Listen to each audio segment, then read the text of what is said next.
Good evening. If you were paying attention to our previous programme, and I expect you were on the very edge of your seat, it was extremely interesting, you would have heard in our world-exclusive interview Donald Trump discussing the misreporting of a speech he gave at a rally in Ohio a few days ago.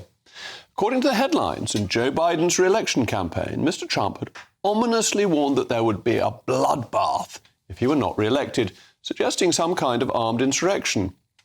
This wasn't true. It was fake news. He had, in fact, been referring to the prospects of American car manufacturers when faced with Chinese competition. Those big monster car manufacturing plants that you're building in Mexico right now, and you think you're going to get that, you're going to not hire Americans, and you're going to sell the cars to us. Now, we're going to put a 100% tariff on every single car that comes across the line, and you're not going to be able to sell those cars. If I get elected, now, if I don't get elected, it's going to be a bloodbath for the whole, that's going to be the least of it. It's going to be a bloodbath for the country. That'll be the least of it. But they're not going to sell those cars. So you see, as the man himself might say, fake news. So let's hear what Mr. Trump had to say about the reporting of the incident in his conversation with Nigel Farage here. Commonly used phrase when you're getting slaughtered economically, when you're getting slaughtered socially, when you're getting slaughtered, and they use it all the time. And we have many examples, and we put out all those examples, but that doesn't stop it.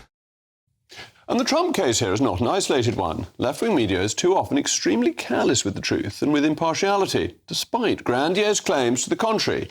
The EU-loving BBC has its own fact-check department, BBC Verify. Verification is all well and good, you might think.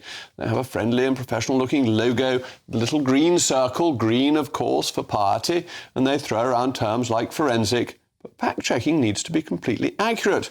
And at the EU-loving BBC, it's not. Mistakes are sometimes made, especially with the fast-paced nature of media.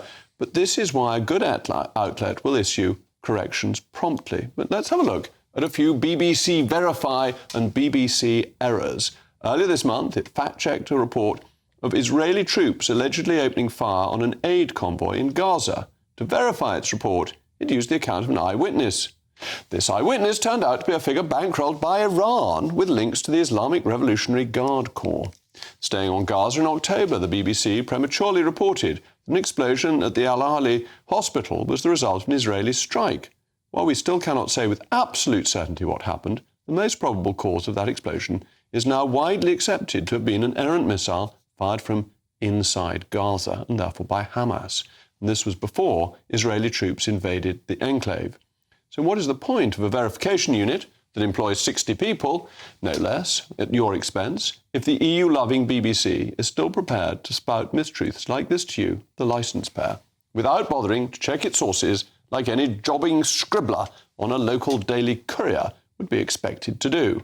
But let's continue. In February, BBC One ran a lunchtime report on the sentencing of a murderer in Oxford. Several experienced journalists faced the camera and detailed an horrific incident that involved both the killing of an innocent man and the torture and death of an animal. Had you known nothing else of this case, the BBC would have had you believe that an adult human female had committed this wicked crime. It referred to the killer solely as a woman, despite the fact that he was born biologically male. This cavalier attitude to truth is not just limited to the BBC, of course. Indeed, it gets worse because they've tagged Justin Webb for calling somebody who was biologically a man. This approach to truth matters because it becomes the self-confirmation of the virtue signaller. If I'm a good, worthy lefty and I believe it, so it must be true, this then becomes my truth and in turn devalues real facts and encourages wild conspiracy theories. The pieties of the left then create the monster it purports to despise. For when people are deprived of truth, they will believe anything. As ever, let me know your thoughts, mailmog@gbnews.com.